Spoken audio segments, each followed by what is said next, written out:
22 నియోజకవర్గాల్లో చాలా గణనీయమైనటువంటి సంఖ్యలో ఉంటే ఒక్క సీటు కూడా వైఎస్ఆర్సీపీ వల్ల. ఆశ్చర్యం ఏంటంటే ట్రెడిషనల్గా ఆ కులానికి ఇచ్చేటువంటి సీట్లు కూడా ఇవ్వలేదు. రాజంపేట కావచ్చు, గతంలో ఎన్టీ రామారావు గారు, చంద్రబాబు నాయుడు గారు రాజంపేట ఇచ్చారు, కడప ఇచ్చారు.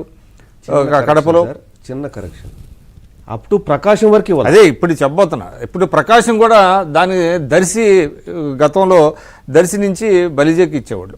అటువంటిది కనిగిరి కావచ్చు, దర్శి కావచ్చు.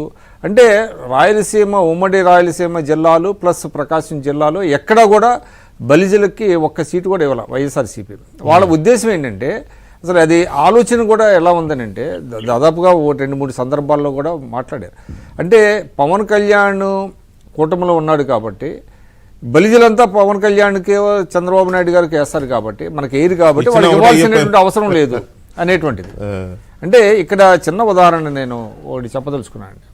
అంటే 1989లో 88లో వంగవీటి మోహన్ రంగ గారి హత్య జరిగినప్పుడు కాపు సామాజిక వర్గం తెలుగుదేశం పార్టీకి కొంత దూరం అయితే ఎన్టీ రామారావు గారు 2 రాజ్యసభ సీట్లు ఉంటే 2 రాజ్యసభ సీట్లు కాపు కులసలకు ఇచ్చారు. ఆయన ఒకటే చెప్పాడు, బ్రదర్స్ కొంత అంటే వేరే ఉద్దేశం అనుకుని పార్టీకి దూరంగా వెళ్ళారు. అటువంటి వాళ్ళని మనం దగ్గరికి తీసుకోవాలి, వాళ్ళకి ఒక నమ్మకం ఇవ్వాలి. కాబట్టి వాళ్ళకి పదవులు 2 పదవులు అప్పుడు బెనర్జీ గారని ఆయన ఉంటే, ఇక్కడేమో తెలంగాణ నుంచి ఇంకొక మున్నూరు కాపు ఇచ్చారన్నమాట. ఉన్నాయి 2 కూడా ఇచ్చారు. అంటే నేనంటే కొన్ని కారణాల వల్ల కొన్ని సందర్భాల్లో రాజకీయ పార్టీని కొన్ని సామాజిక వర్గాలు దూరం అవ్వచ్చు. కానీ ఒక రాజకీయ పార్టీ ఏ విధంగా ఆలోచించాలి, ఆ దూరమైన వాళ్ళు ఎందుకు దూరం అయ్యారు, మన తప్పు ఏమైనా ఉందా, లేకపోతే వాళ్ళల్లో ఏమన్నా అపోహలు ఉన్నాయా, దాన్ని పరిష్కరించి వాళ్ళని దగ్గరికి తెచ్చుకొని అన్ని కులాలని కూడా ఒక ఇంక్లూజివ్నెస్ అనేటువంటిది రాజకీయ పార్టీలో ఉండాలి.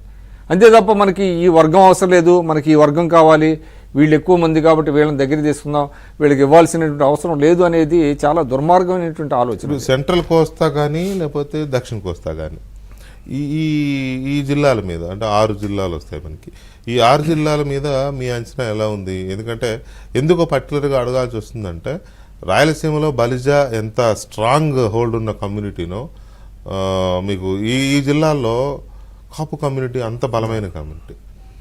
పర్టికులర్గా గోదావరి జిల్లా, ఉభయ గోదావరి జిల్లాలో and Krishna, Guntur also part of Prakasam. ఇక్కడ దీని ఇంపాక్ట్ ఎలా ఉంటుంది, మీ అంచనా ఎలా ఉంది టోటల్గా? ఖచ్చితంగా ఈసారి కాపు కమ్యూనిటీ కూటమికే మొగ్గు చూపుద్దండి. ఎందుకంటే ఇందాకే సాగర్ గారు చెప్పారు, ఇది కాపు కార్పొరేషన్ ద్వారా చంద్రబాబు నాయుడు గారు ఉన్నప్పుడు 5 ఏళ్లలో దాదాపుగా 4,500 కోట్ల వరకు ఇచ్చారు. ఇప్పుడు మీరు చూస్తే 5 ఏళ్లలో లెక్కలు తీస్తే మీకు 1,500 కోట్లు కూడా లేవు. పైగా మీకు విదేశీ విద్య ద్వారా చాలామందిని పంపించారు. ఇప్పుడు అసలు అది ఆపేశారు, ఆ విదేశీ విద్య అనేటువంటిది ఆపేశారు. సరే, కొన్ని సీట్ల పరంగా అక్కడ సామాజికంగా వాళ్ళు సీట్లు ఎక్కువ ఇవ్వచ్చు, కానీ అసలు మీకేమవుతుందంటే తెలుగుదేశంలో ఉన్నప్పుడు కొన్ని వర్గాలకి చాలా ప్రాముఖ్యత ఉండేదండి. అంటే చంద్రబాబు నాయుడు గారితో చాలా సన్నిహితంగా మెలిగేవాళ్ళు. ఆయన కూడా వాళ్ళకి చాలా ఎక్కువ ఇంపార్టెన్స్ ఇచ్చేవాళ్ళు. అది బీసీలు కావచ్చు, కాపులు కావచ్చు, మిగతా కొన్ని కులాలు. కానీ ఇప్పుడు ఎట్లా ఉన్నారంటే అసలు ముఖ్యమంత్రి గారి దగ్గరికి వెళ్ళటానికి కూడా వాళ్ళకి అవకాశం లేనటువంటి పరిస్థితి ఉంది. వాళ్ళ సమస్యలు చెప్పుకోవడానికి ఆయన అపాయింట్మెంట్ కూడా రావట్లా.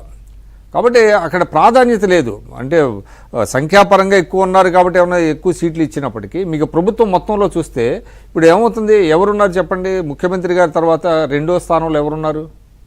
ఇప్పుడు ఏ అంశం వచ్చినా కూడా బొత్స సత్యనారాయణ గారితో పాటు సజ్జల రామకృష్ణారెడ్డి గారు వెళ్ళి మీడియాతో మాట్లాడతారు. అవును, అంటే ఆయన చెప్పలేడా? బొత్స సత్యనారాయణ గారు చెప్పలేడా? మీడియాతో అడ్రస్ చేయలేడా? ఈయన మాట్లాడతాడు.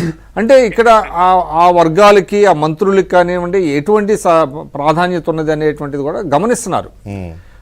ఆయా వర్గాలు ఈ ప్రభుత్వంలో మనకేంటి, మనకి ఏమైనా ఇంపార్టెన్స్ ఉందా, మనల్ని ఏ విధంగా లెక్కేస్తున్నారు అనేటువంటిది, ఆ ఇన్క్లూజివ్నెస్ అనేది మిస్ అయిందండి. టోటల్గా మీకు రాయలసీమలో చూస్తే అసలు చాలా, ఈవెన్ ప్రకాశం జిల్లాలో ఒక్క సీటు కూడా ఇవ్వకపోవటం చాలా హర్టింగ్గా ఉంది. చాలామంది మాట్లాడుతున్నారు. ఇప్పుడు ఆయనకి ఎక్కువ టచ్లో ఉండొచ్చు. అదేవిధంగా మీరు అన్నట్టుగా కోస్తా జిల్లాల్లో కూడా సంఖ్యాపరంగా